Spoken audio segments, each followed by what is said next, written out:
할렐루야. 오늘 아침 같이 나눌 은혜의 말씀은 시편 149편입니다. 같이 읽도록 하겠습니다.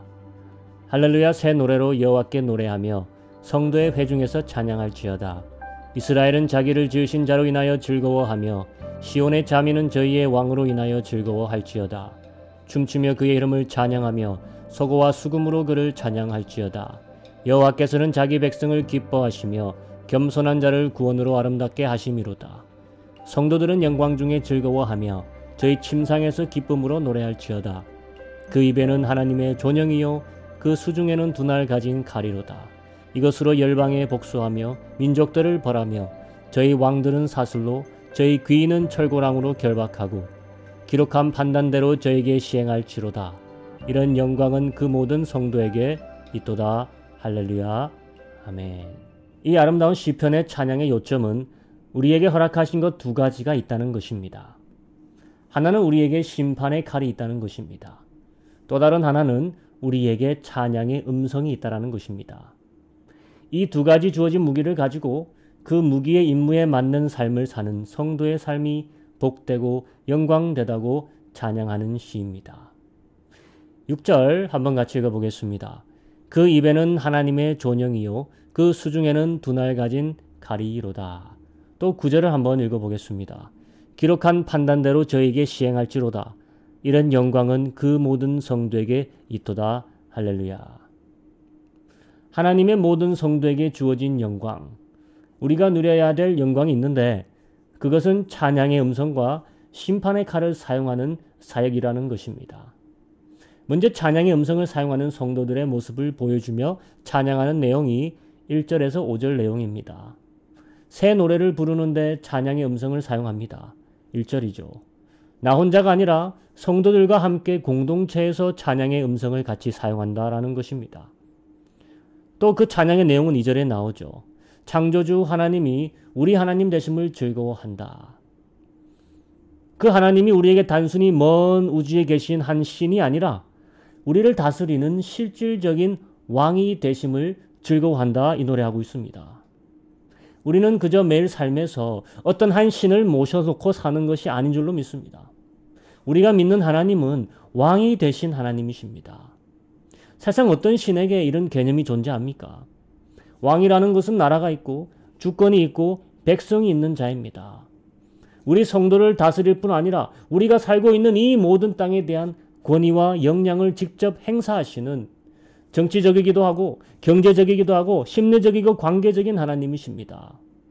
먼 우주 또는 우리가 알 수 없는 어떤 영적 세계에서 다스리는 하나님이 아니라 우리의 삶에 그의 실질적 통치가 이루어지고 있기에 우리는 더 즐거워하는 것이고 나의 찬양의 음성을 사용하며 3절의 찬양처럼 춤추고 그의 이름을 기뻐할 충분한 이유가 있다는 것입니다. 여호와께서는 왕이시기에 그의 백성을 자신의 소유로 생각하시고 자신의 분깃으로 생각하시기에 아끼시고 사랑하시고 4절의 말씀을 보면은 무엇보다 구원으로 아름답게 하신다고 합니다.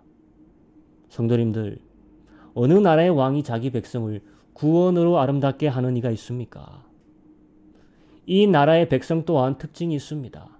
겸손한 자들이라 합니다. 모든 것을 주관하시는 만왕의 왕이 겸손하시고 온유하신 분이신데 그분의 백성이 어찌 그렇지 않을 수 있겠습니까?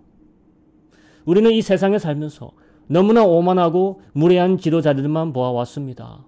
백성을 무시하고 백성을 착취할 궁리만 하는 지도자들 너무나 많이 보았죠. 하지만 이 왕은 그의 백성을 구원으로 아름답게 하신다는 왕입니다.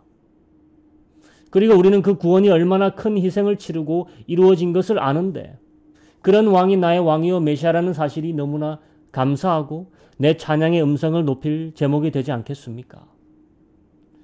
나의 왕이 러시아의 푸틴이 아니라서 감사합니다. 나의 왕이 조 바이든이 아니라서 감사하고 나의 왕이 우리나라 현직 대통령 그리고 앞으로 나올 모든 대통령이 아니라서 감사합니다. 누구도 그 백성을 아름답게 할 여력이 되지 못합니다. 하물며 구원으로 아름답게 할 수 있다는 것은 이 세상의 어떤 왕도 마음 쓰거나 생각하는 일이 아니죠. 하지만 우리에게 있는 왕은 그렇다는 것입니다. 두 번째로 우리에게 심판의 칼이 주어졌다라고 합니다. 이것이 할렐루야를 부를 노래의 제목거리라는 것입니다. 6절에서 8절 한번 다시 보겠습니다. 그 입에는 하나님의 존영이여 그 수중에는 두 날 가진 칼이로다. 이것으로 열방에 복수하며 민족들을 벌하며 저희 왕들은 사슬로 저희 귀인은 철고랑으로 결박하고. 그의 백성들에게 찬양의 음성과 더불어 양날선검이 주어졌다 합니다. 그 검의 목적은 열방의 하나님의 심판을 행사하라는 것입니다. 불의와 악함으로 다스렸던 모든 자가 성도들에게 주신 양날선검으로 이제 심판받을 것이랍니다. 세상 왕들이 이제는 사슬에 묶이는 처지가 되고 귀인들이 쇠고랑을 차는 신세가 될 것이라는 겁니다. 우리는 사람의 멸망을 기뻐하지 않습니다. 하지만 9절의 찬양처럼 기록된 판단대로 공의의 하나님이 정하신 심판대로 심판이 되어질 뿐이고 정의가 마침내 승리한다는 것. 그건 우리 성도들의 손을 통해 위임하셔서 이루어진다는 것. 이것은 마땅히 우리가 즐거워해야 하고 기쁜 일인 것입니다. 이 찬양은 그래서 아마도 천년왕국을 이루시는 과정에서 성도들의 역할을 보여주는 그런 예언적 찬양 같아 보입니다. 하지만 오늘도 지금도 우리에게 심판의 칼이 주어진 것을 우리가 알아야 됩니다. 그리고 그 영광의 직책을 오늘도 우리가 담당할 수 있음을 기뻐할 수 있어야 합니다. 지금 우리에게 지금 주신 양날선검은 복음의 말씀입니다. 이것으로 우리는 치리하는 것입니다. 이것은 살리기도 하고 죽이기도 하는 말씀이죠. 구원을 선포함과 동시에 심판을 공표하는 것이 복음이기 때문이죠. 그것은 아주 낮은 사람에게도 해당되는 구원과 심판이지만 세상에서 아무리 높은 자라도 피해갈 수 없는 구원과 심판의 검입니다. 우리에게 이런 대단한 무기를 맡기시고 우리로 이런 무기를 행사할 직책을 주셨다는 것에 경이감을 느껴 찬양을 드려야 할 것입니다. 더불어 여호와 하나님이 나의 왕 되신다는 사실로 우리로 새 찬양에 끊이지 않는 거리를 제공하신 데 다시 감사하고 온몸과 악기를 동원해 찬양해야 할 것입니다. 우리 이 시간 우리에게 이런 찬양의 대단한 제목 두 가지를 주신 하나님께 감사하며 주신 두 가지의 무기와 그에 맞는 직책을 오늘도 감당하길 다짐하며 함께 기도로서 나아갑시다. 기도하겠습니다.